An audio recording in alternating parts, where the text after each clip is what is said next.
Em certa ocasião, o abençoado estava perambulando por Cossala com uma grande sanga de bicos, até que por fim ele chegou em Kesaputa, uma cidade dos Kalamas. Os Kalamas de Kesaputa ouviram dizer: Gotama o contemplativo, o filho dos Sákyas, que adotou a vida santa deixando o clã dos Sákyas, que andava perambulando em Cossala com um grande número de bicos, chegou em Kesaputa. E acerca deste mestre Gotama existe essa boa reputação. Esse abençoado é um Arahant, perfeitamente iluminado, consumado no verdadeiro conhecimento e conduta, bem-aventurado, conhecedor dos mundos, um líder insuperável de pessoas preparadas para serem treinadas, mestre de devas e humanos, desperto, sublime. Ele declara, tendo realizado por si próprio com o conhecimento direto, esse mundo com seus devas, maras e brahmas, essa população com seus contemplativos e brahmanes, seus príncipes e povo. Ele ensina o Dhamma, com significado e fraseado corretos, que é admirável no início, admirável no meio, admirável no final, e ele revela uma vida santa que é completamente perfeita e imaculada. É bom poder encontrar alguém tão nobre. Assim os Kalamas de Kesaputa foram até o abençoado. Alguns homenagearam o abençoado e sentaram a um lado.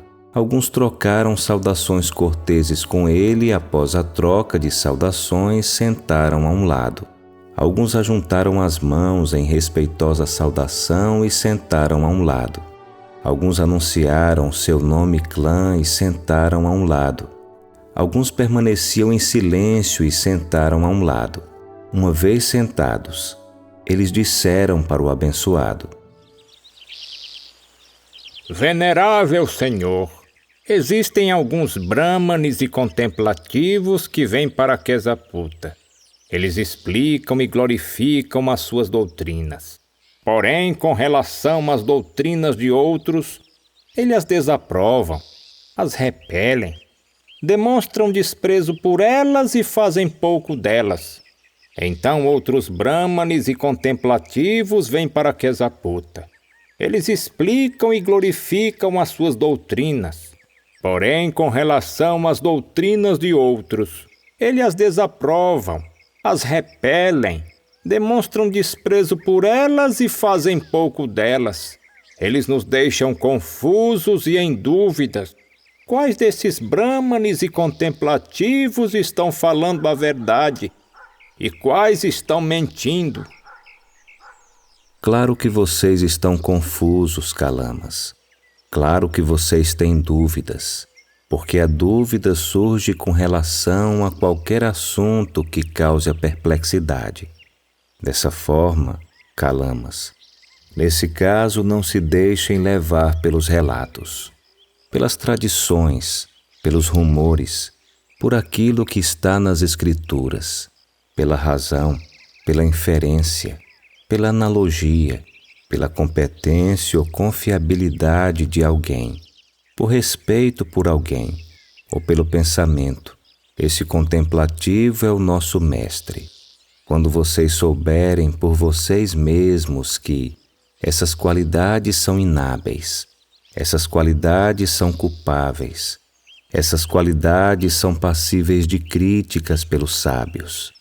Essas qualidades, quando postas em prática, conduzem ao mal e ao sofrimento. Então vocês devem abandoná-las. O que vocês pensam, Kalamas? Quando a cobiça surge em uma pessoa, ela surge para o bem ou para o mal? Para o mal, venerável Senhor.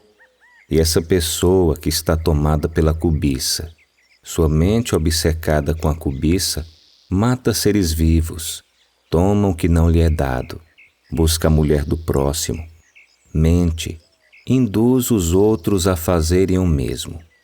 Tudo o que resulta é dano e sofrimento por um longo tempo. Sim, venerável Senhor. E o que vocês pensam, Kalamas? Quando a raiva surge em uma pessoa, ela surge para o bem ou para o mal? Para o mal, venerável Senhor. E essa pessoa, tomada pela raiva, sua mente obcecada pela raiva, mata seres vivos, toma o que não lhe é dado, busca a mulher do próximo, mente e induz os outros a fazerem o mesmo. Tudo o que resulta é dano e sofrimento por um longo tempo. Sim, venerável Senhor. E o que vocês pensam, Calamas, quando a delusão surge em uma pessoa? Ela surge para o bem ou para o mal? Para o mal, venerável Senhor. E essa pessoa, tomada pela delusão, sua mente obcecada pela delusão, mata seres vivos, toma o que não lhe é dado, busca a mulher do próximo, mente, induz os outros a fazerem o mesmo. Tudo o que resulta é dano e sofrimento por um longo tempo. Sim, venerável Senhor. Então, Calamas, o que vocês pensam? Essas qualidades são hábeis ou inábeis? Inábeis, venerável Senhor. Culpáveis ou isentas de culpa? Culpáveis, venerável Senhor. Criticadas pelos sábios ou elogiadas pelos sábios? Criticadas pelos sábios, venerável Senhor. Quando postas em práticas, elas conduzem ao mal e ao sofrimento ou não? Quando postas em práticas, elas conduzem ao mal e ao sofrimento. Assim é como as vemos. Então, como eu disse, Calamas, não se deixem levar pelos relatos, pelas tradições, pelos rumores, por aquilo que está nas Escrituras, pela razão, pela inferência, pela analogia, pela competência ou confiabilidade de alguém, por respeito por alguém ou pelo pensamento. Esse contemplativo é o nosso mestre. Quando vocês souberem por vocês mesmos que essas qualidades são inábeis, essas qualidades são culpáveis, essas qualidades são criticáveis pelos sábios, estas qualidades, quando postas em práticas, conduzem ao mal e ao sofrimento, então vocês devem abandoná-las. Foi por causa disso que isso foi dito. Agora, Calamas, não se deixem levar pelos relatos, pelas tradições, pelos rumores, por aquilo que está nas Escrituras, pela razão, pela inferência, pela analogia, pela competência ou confiabilidade de alguém, por respeito por alguém ou pelo pensamento. Esse contemplativo é o nosso mestre. Quando vocês souberem por vocês mesmos que essas qualidades são hábeis, essas qualidades são isentas de culpa, essas qualidades são elogiadas pelos sábios, essas qualidades, quando postas em prática, conduzem ao bem-estar e à felicidade, então vocês devem penetrar e permanecer nelas. O que vocês pensam, Calamas? Quando a ausência da cobiça surge em uma pessoa, ela surge para o bem ou para o mal? Para o bem, venerável Senhor. E essa pessoa que não está tomada pela cobiça, sua mente não está obcecada pela cobiça, não mata seres vivos, não toma o que não lhe é dado, não busca a mulher do próximo, não mente e não induz os outros a fazerem o mesmo. Tudo que resulta para o bem-estar e felicidade por um longo tempo. Sim, venerável Senhor. O que vocês pensam, Calamas? Quando a ausência de raiva surge em uma pessoa, ela surge para o bem ou para o mal? Para o bem, venerável Senhor. E essa pessoa que não está tomada pela raiva, sua mente não está obcecada pela raiva, não mata seres vivos, não toma o que não lhe é dado, não busca a mulher do próximo, não mente e não induz outros a fazerem o mesmo. Tudo o que resulta para o bem-estar e felicidade por um longo tempo. Sim, venerável Senhor. O que vocês pensam, Calamas?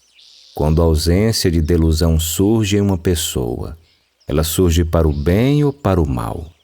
Para o bem, venerável Senhor.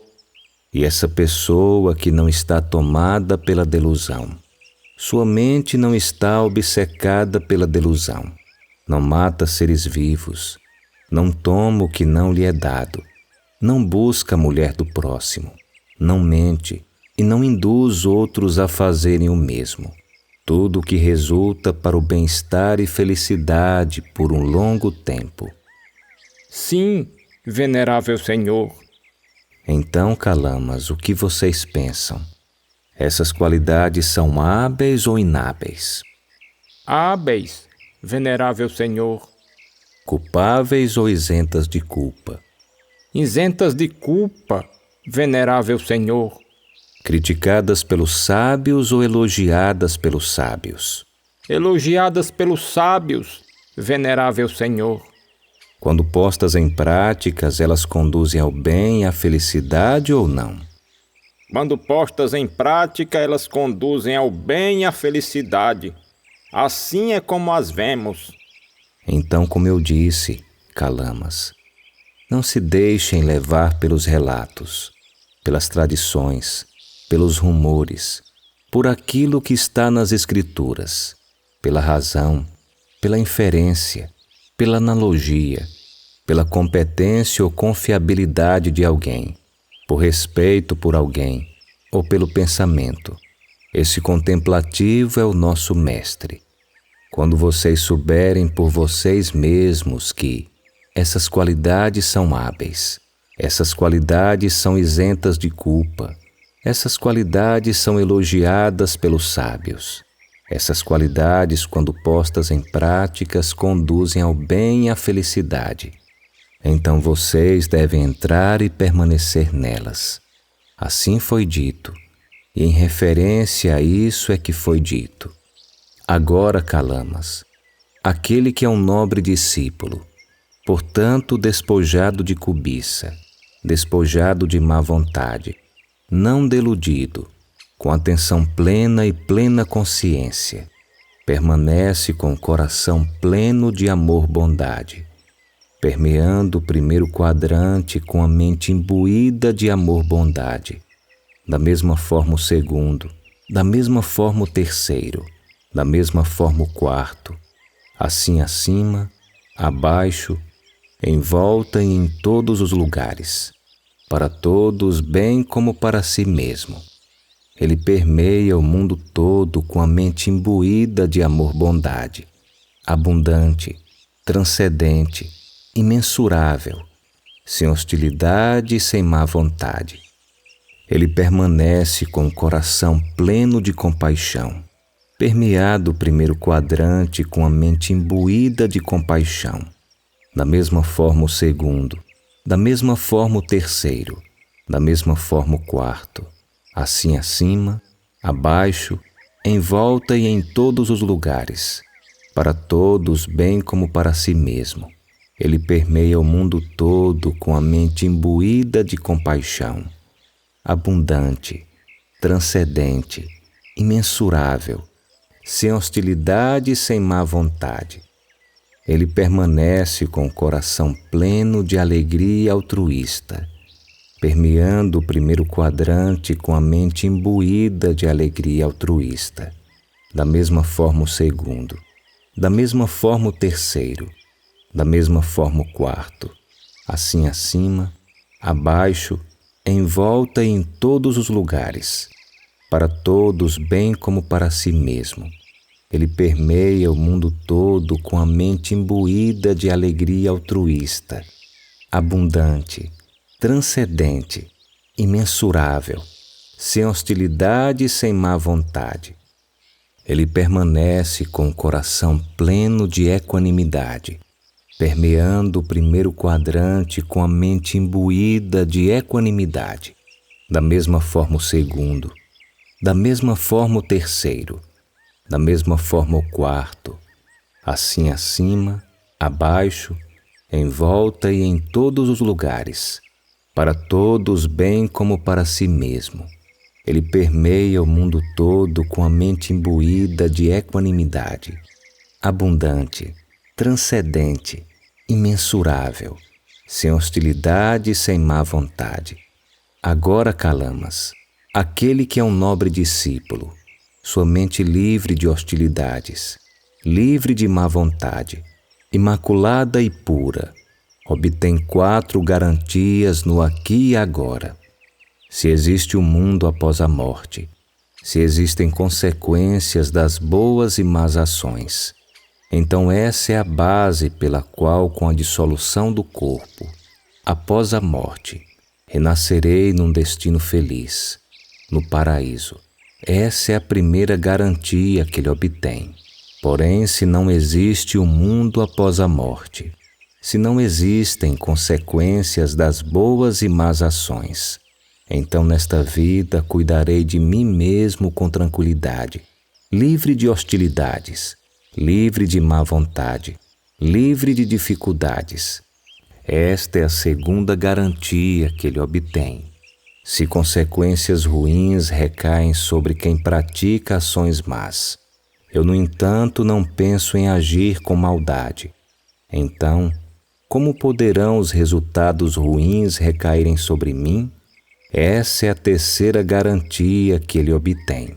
Porém, se consequências ruins não recaírem sobre quem pratica ações más, então de todas formas estou purificado. Essa é a quarta garantia que ele obtém. Aquele que é um nobre discípulo, sua mente livre de hostilidades, livre da má vontade, imaculada e pura, obtém essas 4 garantias no aqui e agora.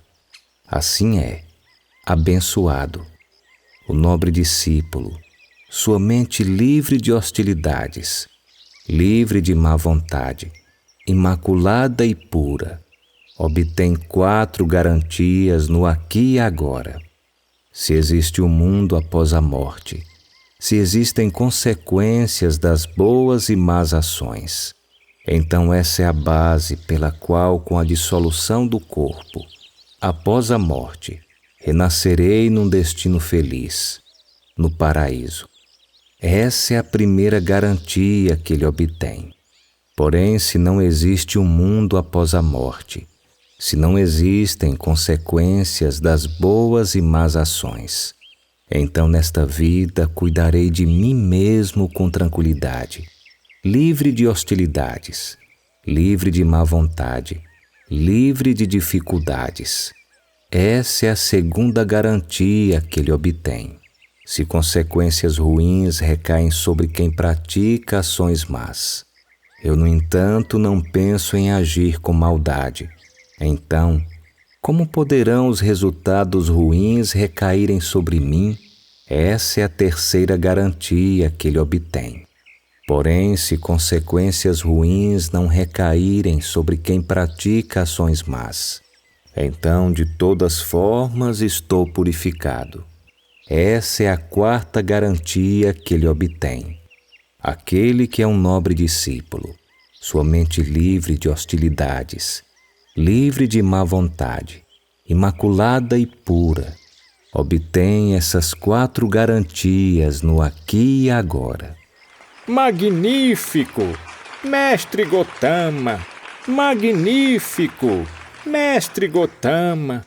Mestre Gotama esclareceu o Dhamma de várias formas, como se tivesse colocado em pé o que estava de cabeça para baixo, revelasse o que estava escondido, mostrasse o caminho para alguém que estivesse perdido, ou segurasse uma lâmpada no escuro, para aqueles que possuem visão pudessem ver as formas.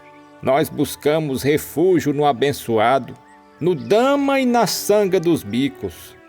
Que o abençoado se recorde de nós como os discípulos leigos, que nele buscarão refúgio para o resto da vida.